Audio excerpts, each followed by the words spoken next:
The 2026 World Cup was supposed to prove something. Not just that it could be the biggest tournament in football history, though FIFA has certainly used that phrase often enough. It was supposed to prove something more specific than that. Something that mattered to the millions of ordinary football fans around the world who have followed the sport their entire lives without a match program signed by Ronaldo or a hospitality package worth more than a car. It was supposed to prove that football still belongs to the people who love it, that the World Cup, the one tournament that still feels genuinely global, genuinely shared, genuinely open to anyone who grew up kicking a ball against a wall, hadn't become another premium entertainment product sold to the highest bidder while the rest of us watch from home. That was the promise. And right now, 21 days before the opening ceremony in Mexico City, that promise is the subject of a formal legal complaint filed with the European Commission in Brussels, signed by football supporters and consumer protection organizations representing millions of fans across the continent, alleging that FIFA has abused its monopoly position to impose ticket prices and purchasing conditions that would never be acceptable in any competitive market. That complaint is 18 pages long. It identifies 6 specific abuses, and it asks the European Commission to intervene in a World Cup that begins in 3 weeks. That is the story today, May 21st, 2026, and it's the one we're going to tell properly. So what's really happening here? Let's go back to the beginning. When the United States, Canada, and Mexico won the right to host the 2026 World Cup, the accessibility argument was central to the bid. The most powerful football nation on earth, co-hosting with 2 of its neighbors, offering a combined infrastructure of some of the world's best stadiums, deepest transport networks, and most developed commercial sports markets. And the promise, the specific, documented promise made to fans at the time of the bid, was that tickets would be available for as little as $21. $21. That number circulated widely. It became part of the narrative of what made 2026 different from Qatar, different from Russia, different from any previous tournament hosted in countries where cost and access had always been concerns. $21 was the symbol of the people's tournament. When FIFA opened its first ticket sales phase in October 2025, the cheapest openly available tickets cost $140. The cheapest publicly available final ticket was $4,185. The $21 ticket does not exist. It never appeared in any general sale. It was offered in a limited allocation, representing roughly 10% of a team's allocation through national football associations, reserved for the most loyal registered supporters of each federation. By the time general sale opened, those tickets were gone. Football Supporters Europe, the umbrella body representing national supporter organizations across the continent, used a specific word to describe what had happened. They called it a monumental betrayal. Not a disappointment, not a shortfall, a betrayal. And the language was precise because the promise had been precise. $21, available to fans, not reserved, not lottery only, available. What fans got instead was a dynamic pricing model applied to a sport that has never used one before, at a tournament FIFA holds a complete monopoly over. No competing seller, no alternative source, FIFA's price or no ticket. In March 2026, Football Supporters Europe and Euro consumers filed their 18-page complaint with the European Commission. Let's go through what it actually says, because the document is specific in a way that the press coverage hasn't always captured. The complaint identifies 6 abuses. First, prices significantly higher than previous editions and higher than FIFA's own estimates. The cheapest openly available final ticket starts at $4,185, more than 7 times the cost of the cheapest 2022 World Cup final ticket. 7 times in 4 years. Second, misleading pricing information. The widely promoted $60 tickets were advertised as part of FIFA's accessibility commitment. They were only available for a brief window through national associations.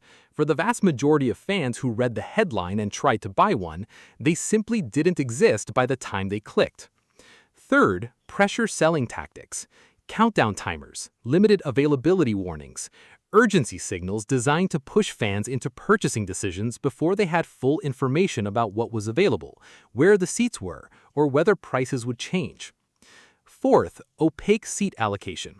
Fans buying Category 1 tickets, described as premium seats, were assigned seats that didn't match the location implied by the category description.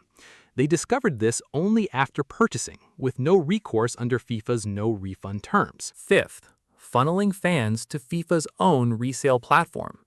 FIFA has actively discouraged established secondary market platforms as unsafe, while directing sellers and buyers to its own exchange, where FIFA charges 15% to both the buyer and the seller on every transaction. On an $800 ticket, FIFA collects an additional $240 on top of the original sale price, not from one party, from both. Sixth, dynamic pricing itself, which the complaint describes as turning fans' loyalty into a bidding war, inflating costs without any added value, and locking out millions of supporters who had planned and saved to attend. Els Brugman, head of policy and enforcement at Euroconsumers, put it in one sentence: dynamic pricing turns fans' loyalty into a bidding war. That sentence should be read slowly because it describes something real. The fans who buy early, the ones who are most committed, who plan furthest ahead, who love the tournament most, pay the highest prices. The fans who wait, who are less certain, who might not go, pay less. The reward for loyalty is a higher bill. FIFA's response to the complaint was essentially that it had not formally received it, and that as a not-for-profit organization, revenue from the World Cup was reinvested to grow football around the world. It did not address any of the 6 specific allegations. Now, here's where things get interesting, because while that complaint was working its way through Brussels, something was happening in the actual market that told its own story far more clearly than any regulatory document. Today, May 21st, 2026, prices on the resale market are falling fast, and falling across almost every match in the tournament. According to ticket data, which tracks every major resale platform in the United States, prices for more than 90% of World Cup matches are now declining on StubHub and SeatGeek. The average get-in price across all group stage matches dropped 24% in a single month.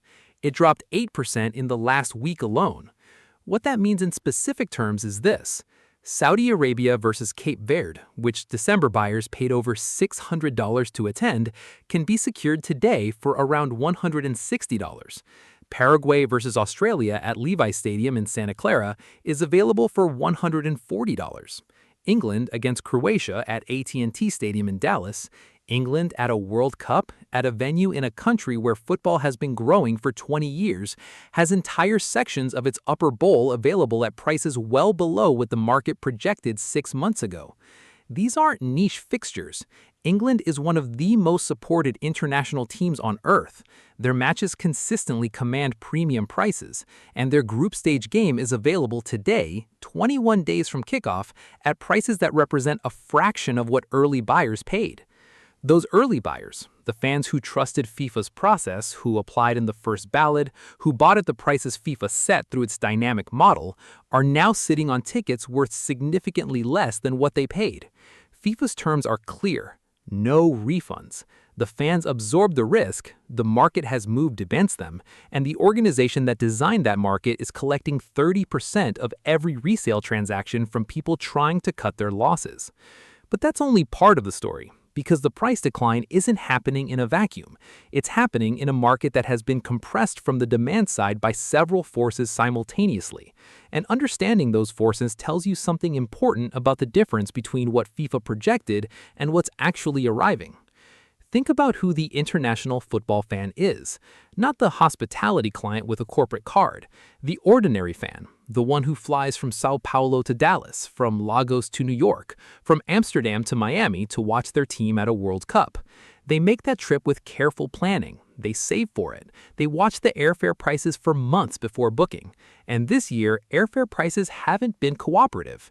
Economic concerns linked to a regional conflict involving Iran have contributed to rising fuel prices that fed directly into transatlantic airfares over the spring months. Inflation continues to outpace wage growth across most of the economies that sent international visitors to the United States. The combination of expensive tickets, expensive flights, expensive accommodation, and genuine uncertainty about the travel experience has created a barrier that UEFA's own fan clubs, supporters' trusts, and travel organizers have been describing consistently since February. Andy Bass, a London-based board member of a football supporter trust, told reporters the situation plainly. "It seems like there's just a layer of difficulty with this tournament," he said. "Very few people outside of hardcore supporters are considering it." That observation, from someone embedded in fan culture at club level in one of football's most engaged countries, captures the mood in a way that FIFA's 500 million ticket request statistics don't. Because here's the question FIFA's numbers never answer. Of those 500 million ticket requests, how many were made by the same person across multiple phases? How many were speculative ballot entries rather than genuine purchase intentions? And how many of the people who entered a ballot in October, when prices and access conditions weren't yet clear, had already decided by April that the full cost of going didn't work for them? The ballot number doesn't tell you how many people actually want to be there, can afford to be there, and feel welcome being there. The hotel occupancy rates do. The resale price chart does. And both of those indicators are telling the same story right now, 3 weeks from kickoff. Let's put this in historical context, because that context changes what you're looking at. The 2022 World Cup in Qatar produced extraordinary football and extraordinary memories. It was also a tournament surrounded by years of human rights controversy, logistical complexity, and genuine questions about whether it was the right country to host it. And yet, ticket prices for the Qatar final started at $568. The equivalent 2026 final ticket starts at $4,185. The 2018 World Cup in Russia. Final ticket minimum approximately $1,200, 8 times cheaper than 2026, in a tournament that was itself controversial, that faced its own boycott discussions, that drew criticism across many of the same dimensions as 2026. The final was 8 times more accessible. Brazil in 2014. A comparable final ticket was available for around $800, more than 5 times cheaper than today. The pattern isn't subtle. The 2026 World Cup final is the most expensive in the tournament's history by a significant margin, and it's most expensive at the primary sale level, meaning the prices FIFA itself set before any secondary market activity in the country where the tournament earns most of its money and where FIFA has, for the first time, chosen to apply US entertainment market logic to what has historically been a global sporting event. FSE's executive director, Ronan Evan, articulated the core problem precisely. FIFA, he said, points to unconfirmed sales figures as validation of its ticket practices, while the reality is that loyal fans are left with no choice: pay up or lose out. That framing is important because it describes the structural position the dynamic pricing model creates. When one organization holds a complete monopoly on access to an event, and that organization applies demand-driven pricing, the fans who care most, who will pay whatever it costs rather than miss out, become the ones who pay the most. Their love of the tournament is the instrument of their own exploitation. FIFA's response to all of this has included a few notable moments. In January, Infantino said the demand for tickets was the equivalent of 1,000 years of World Cups at once. He said all matches would be sold out, suggesting that tickets would probably be resold at even higher prices. That statement was made in the same period that a U.S. president was being given a complimentary final ticket in the Oval Office, a ticket to the same match that FIFA's website was listing for $32,970. And when asked about the multi-million-dollar resale listings on FIFA's own platform, Infantino offered to deliver a hot dog personally to anyone who paid that price. That comment has followed him everywhere since, not because it was uniquely offensive, but because it captured in one image how the organization responsible for making this tournament accessible perceived the question of whether it was. Now let's talk about where this goes from here, Because the European Commission complaint, the resale price collapse, and the congressional letter from New Jersey all point to a reckoning that is building around this tournament's commercial model. The best case from here is the late surge scenario. 21 days from kickoff, fence-sitters commit. The opening ceremony at the Azteca creates a wave of excitement that drives purchases. Group stage fixtures in the Americas, for Mexico, the United States, Canada, Argentina, and Brazil, draw heavily domestic crowds that fill the upper bowls currently sitting empty. The football is extraordinary enough that by the second week of the tournament, the story of what the tickets cost has been buried under the story of what happened on the pitch. That can happen. History says it usually does. But the worst realistic scenario is the one that some hospitality industry figures are already quietly describing with a word they didn't expect to be using 3 weeks from a World Cup. They're calling it a non-event.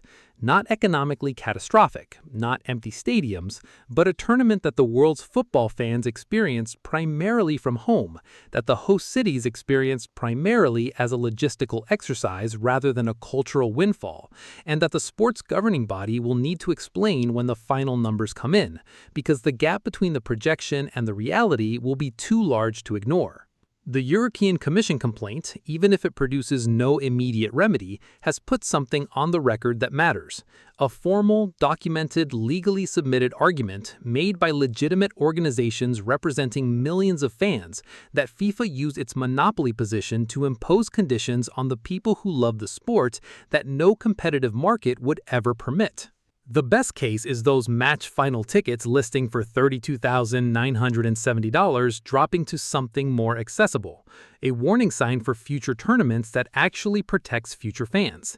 The worst scenario is that $32,970 ticket comes with a genuine purchase option, ends up in the hands of someone who won't remember who played in the final a year from now, while the loyal fans who should have been in the stadium watch it from home, because the last time they saw their team play in a World Cup was 12 years ago, and they couldn't afford to go.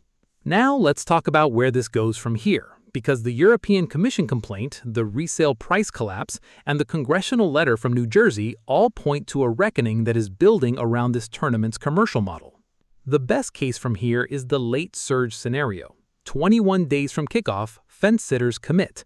The opening ceremony at the Azteca creates a wave of excitement that drives purchases. Group stage fixtures in the Americas, for Mexico, the United States, Canada, Argentina, and Brazil, draw heavily domestic crowds that fill the upper bowls currently sitting empty.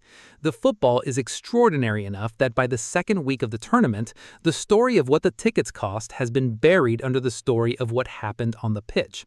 That can happen. History says it usually does. But the worst realistic scenario is the one that some hospitality industry figures are already quietly describing with a word they didn't expect to be using 3 weeks from a World Cup. They're calling it a non-event. Not economically catastrophic, not empty stadiums, but a tournament that the world's football fans experience primarily from home, that the host cities experience primarily as a logistical exercise rather than a cultural windfall, and that the sport's governing body will need to explain when the final numbers come in, because the gap between the projection and the reality will be too large to ignore. The European Commission complaint, even if it produces no immediate remedy, has put something on the record that matters. A formal, documented, legally submitted argument made by legitimate organizations representing millions of fans that FIFA used its monopoly position to impose conditions on the people who love the sport that no competitive market would ever permit. Whether the Commission acts before July 19th is uncertain. Whether it acts after is a different question. And for fans who are watching ticket prices fall while sitting on early purchases they can't get refunded, the timeline of any formal remedy offers cold comfort. What does feel certain standing here on May 21st with 21 days to go is that the conversation this tournament opened about who a World Cup is for is not going to be closed by 6 weeks of football. It will continue, formally, through legal and regulatory channels that move slowly but move persistently. And the game that is supposed to belong to everyone is going to have to answer for the prices it charged to prove it. So here's what I want to know from you today. Not just whether you think FIFA was wrong, I suspect most of you have already decided that, but this: Do you think the European Commission complaint actually changes anything? Does regulation ever catch up fast enough to protect fans at a sporting event in real time? Or is the only real accountability the one that shows up in the resale market, in prices falling, in hotels underperforming, in the quiet individual decisions of millions of fans who decided not to go? Drop your answer below. These are the conversations worth having. If this breakdown gave you something real, hit the like button. It makes a genuine difference for this channel. Subscribe if you haven't already. We're here every single day now, all the way to July 19th.